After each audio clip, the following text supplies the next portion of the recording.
पहला पाठ प्रेरित चरित अध्याय 10 पद संख्या 34a 37 से 43।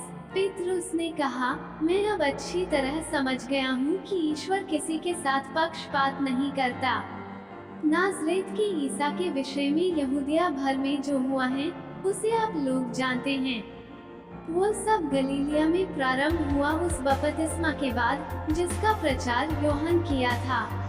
ईश्वर ने ईसा को पवित्र आत्मा और सामर्थ्य से विभूषित किया और वो चारों ओर घूम घूम कर भलाई करते रहे और शैतान के वश में आए हुए लोगों को चंगा करते रहे, क्योंकि ईश्वर उनके साथ था।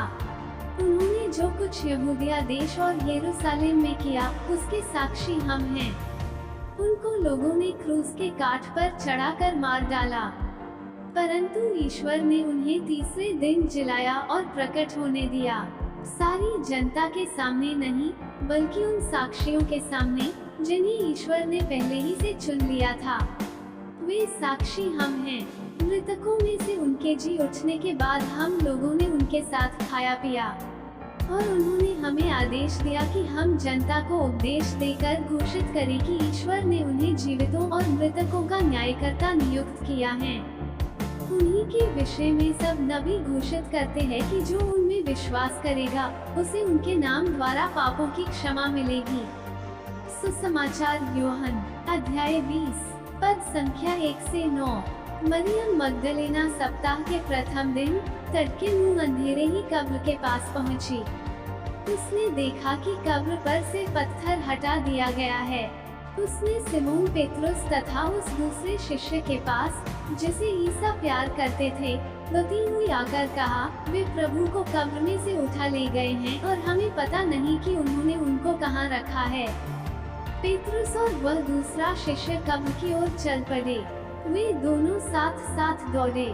दूसरा शिष्य पेतरुस को पिछेलकर पहले कब्र पर पहुंचा। उसने झुककर ये देखा कि छाती की पट्टियां पड़ी हुई हैं, किंतु वह भीतर नहीं गया। सिमोन पेतरुस उसके पीछे पीछे चलकर आया और कब्र के अंदर गया।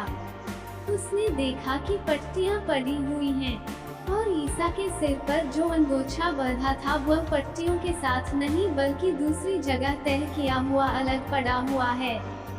तब वह दूसरा शिष्य भी जो कब्र के पास पहले आया था भीतर गया। उसने देखा और विश्वास किया, क्योंकि वे अब तक धर्म ग्रंथ का वह लेख नहीं समझ पाए थे कि जिसके अनुसार उनका जी उठना अनिवार्य था। मनन चिंतन। अगर आप मुझसे पूछते हैं कि यीशु के 12 शिष्यों में से किस शिष्य का पास का अनुभव सबसे अनोखा था, मैं निसंदेह ये कहूँगा कि प्रेरित यूहन्ना का पास का अनुभव ही सबसे अनोखा था। यूहन्ना अपने को यीशु का प्यारा शिष्य कहते हैं। 12 में से 3 शिष्यों का एक विशेष स्थान था। वे थे पेतरुस, यूहन्ना और याकूब। वे यीशु के जीवन के कुछ महत्वपूर्ण घटनाओं के समय उनके साथ थे और वे उन घटनाओं के साक्षी थे। इनमें यीशु का रूपांतरण, सभागृह के अधिकारी की बेटी को जीवनदान और बारी में प्राणपीड़ा आदि शामिल हैं। इन शिष्यों को दूसरे शिष्यों की अपेक्षा ज्यादा अनुभव और शिक्षा मिलती थी। फिर भी इसमें से सिर्फ यूहन्ना कलवारी पहाड़ी की ओर यीशु की यात्रा में शामिल होते हैं और यीशु के क्रूसमरण के साक्षी बनते हैं। क्रूस के नीचे यूहन्ना इस दुनिया के इतिहास की सबसे दुखद घटना के साक्षी थे। यीशु के साथ होने तथा यीशु का समर्थन करने का आरोप लगने की संभावना और उसके फलस्वरूप आने वाली कठिनाइयों को नजरअंदाज करते हुए वे यीशु के क्रूस रास्ते के समय भी उनका अनुसरण करते हैं। गलीलिया के समुद्र के किनारे से होकर जाते हुए यीशु ने उन्हें बुलाते हुए कहा था, मेरे पीछे चले आओ। शायद उन्हें लगातार वह आवाज सुनाई दे रही थी। उन्हें मालूम था कि मुझे हमेशा यीशु के पीछे चलना है, न केवल ताबोर पर्वत चढ़ते समय या यरूशलेम में प्रवेश करते समय, बल्कि कलवारी पहाड़ी की चोटी तक यीशु का अनुसरण करना है। उन्हीं के सामने यीशु को पका गया, कोड़ों से मारा गया, कांटों का मुकुट पहनाया गया, उनके कंधे पर एक भारी क्रूस रखा गया, उनके कपड़े उतारे गए और उनके हाथों में कीले ठोके गए। जीवन और मृत्यु के बीच के यीशु के संघर्ष को उन्होंने अपनी आंखों से देखा। टूटे दिल और टूटी आशा के साथ क्रूस के नीचे खड़े उस शिष्य को दिलासा देने के लिए कोई नहीं था। पीड़ा की तीव्रता में उन्हें लग रहा था कि मेरा कलेजा टूट रहा है। अचानक क्रूस पर टंगे यीशु के मुंह से एक आवाज निकल आती है। यीशु आंसू और रक्त के सम्मिश्रण से भरी आंखें खोलकर अपनी माँ से कहते हैं, भद्रे, ये तेरा पुत्र है। यूहन्ना को आश्चर्य हुआ कि गुरुजी अपने अकथनीय और असीम दुख को भी भूलकर मेरे प्रति सहानुभूति दिखा रहे हैं। यूहन्ना दंग रह गए। यीशु की आवाज मेघों को चीर कर फिर आती है। अब यूहन्ना ने देखा कि यीशु मुझसे कुछ कह रहे हैं, ये तुम्हारी माता है। जिन्होंने उनसे कहा था, मेरा अनुसरण करो, अब वो उनसे उसी आवाज में मरियम को अपनी माँ बनाने को कहते हैं। मरियम का दिल भी टूट गया था, पर उनकी आशा नहीं टूटी थी। वो नहीं टूटेगी क्योंकि ईश्वर उन्हें आशाहीनों का आसरा बना चुका था। मरियम की संगति में यूहन्ना की आशा टूटते टूटते बच गई। मरियम और यूहन्ना यीशु की मृत्यु के साक्षी बनते हैं।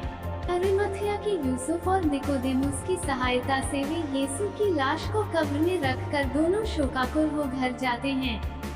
समय बीत नहीं रहा था, आंखें सूख गई थी। क्रूस रास्ते की दर्दनाक घटनाएं अब भी उन्हें दिखाई दे रही थी। घंटे बीत गए। जो शिष्य भाग गए थे, वे एक एक करके वापस आने लगे।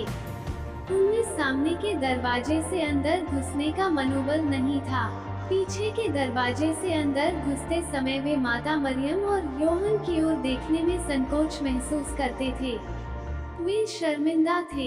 पेतरुस तो फूट फूट कर रो रहे थे, परंतु माता मरियम ने स्वयं के दर्द को अपने विशाल हृदय में छिपाकर उन्हें सांत्वना दी होगी। विनाश के पुत्र को छोड़ पूरे 11 शिष्य आ गए। माता मरियम और यूहन्ना के साथ सब घटनाओं के साक्षी बनकर पहले से ही कुछ महिलाएं सम्मिलित थी। यूहन्ना ने अन्य प्रेरितों को सब कुछ बताया। वे सब अपने व्यवहार के लिए शर्मिंदा थे, लेकिन माता मरियम ने सबों को ढाढ़ बंधाया और आशा दिलाई। रविवार की सुबह की रोशनी ने वातावरण को पूरी तरह बदल दिया। ईश्वर के पुत्र के मनुष्य बनकर इस दुनिया में आने का अनुभव सबसे पहले माता मरियम को ही प्राप्त हुआ था। पुनर्जीवित प्रभु का अनुभव भी, मैं समझता हूँ, उन्हें ही प्राप्त हुआ होगा। परंतु मरियम पहले से ही सब कुछ अपने हृदय में संचित रखती थी और हृदय भर जाने पर शब्द नहीं निकल पाते। खबर मिलते ही यूहन्ना पेतरुस के साथ कब्र की ओर दौड़ लगाते हैं। यूहन्ना पेतरुस को पीछे धकेलकर पहले कब्र पहुंचते हैं। वास्तविकता ने उनकी आशाओं को भी पार किया था। उन्हें विश्वास हुआ कि यीशु जीवित हैं और यीशु मृत्यु को भी पराजित कर चुके थे। मृत्यु कहाँ है तेरी विजय? मृत्यु कहाँ है तेरा दंश? कई सालों के बाद यूहन्ना ने अपने अनुभव को संक्षेप में लिखा, जो तुम में है वो उससे भी महान है जो संसार में है। हमारे जीवन को भी पास्का त्योहार एक नई दिशा और नई चेतना प्रदान कर सकता है। हो सकता है कि हम भी 10 प्रेरितों के समान देर से आने वाले होंगे, परंतु कभी नहीं से देर भली। आमीन।